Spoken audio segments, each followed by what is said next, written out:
दोस्तों तब सर्प ने धर्मराज युधिष्ठिर से पूछा, बताओ ब्राह्मण कौन है और जानने योग्य तत्व क्या है।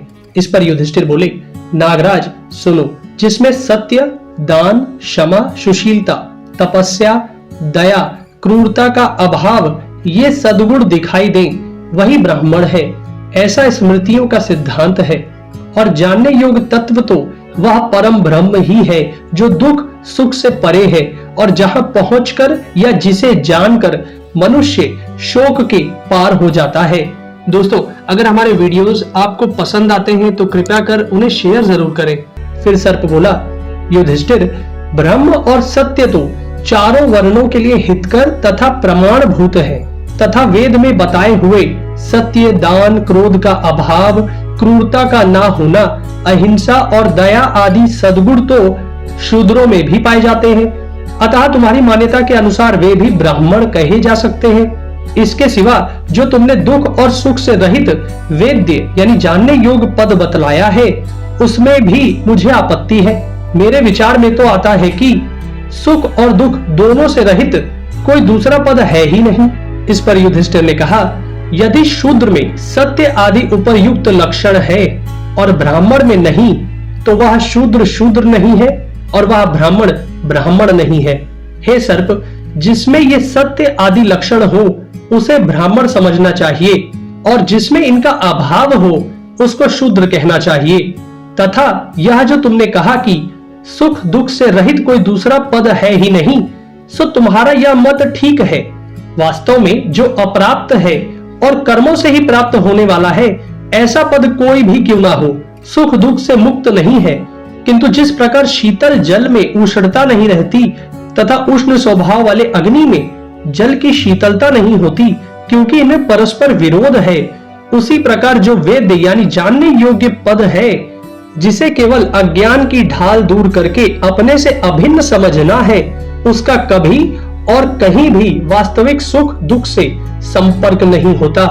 फिर सर्प बोला, राजन, यदि तुम आचार से ही ब्राह्मण की परीक्षा करते हो तब तो जब तक उसके अनुसार कर्म ना हो वर्ण व्यर्थ ही है।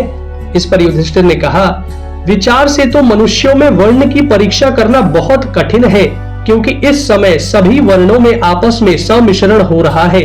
सभी मनुष्य सब वर्णों की स्त्रियों से संतान उत्पन्न कर रहे हैं। बोलचाल, मैथुन में प्रवृत्ति तथा जन्म और मरण ये सब आज के मनुष्यों में एक से देखे जाते हैं। इस विषय में आर्ष प्रमाण भी मिलते हैं।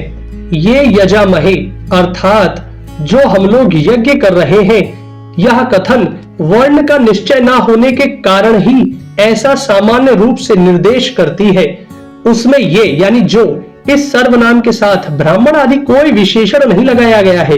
इसलिए जो तत्वदर्शी विद्वान है वे शील यानी सदाचार को ही प्रधानता देते हैं। जब बालक जन्म लेता है तो नाल छेदन के पहले उसका जात कर्म संस्कार किया जाता है। उसमें माता सावित्री कहलाती है और पिता आचार्य।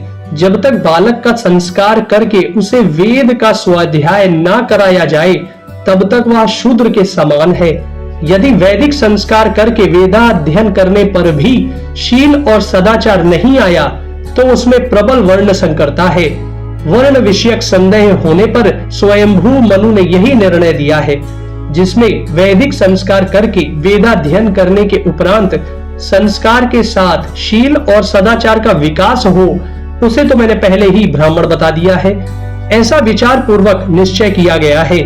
वर्ण समाज की एक व्यवस्था प्रणाली है। ये मापक यानी पैमाने का काम करती है। समाज के कार्यों को वर्ण के आधार पर विभाजित किया गया है जिससे उन्हें समझा जा सके। उसी प्रकार किसी व्यक्ति के आचरण को मापने का कार्य भी ये चार वर्ण करते हैं। उसमें कोई श्रेष्ठ या नीच नहीं है। यह एक मापक प्रणाली है। जन्म के अतिरिक्त आपके कार्य या फिर आचरण आपको इन प्रणाली में रखते हैं कि मनुष्य ब्राह्मण है या शूद्र। इस पर सर्प बोला, युधिष्ठिर, तुम जानने योग्य सभी कुछ जानते हो। तुमने मेरे प्रश्नों का उत्तर दिया, उसे मैंने भली भांति सुन लिया है। अब मैं तुम्हारे भाई भीमसेन को कैसे खा सकता हूँ।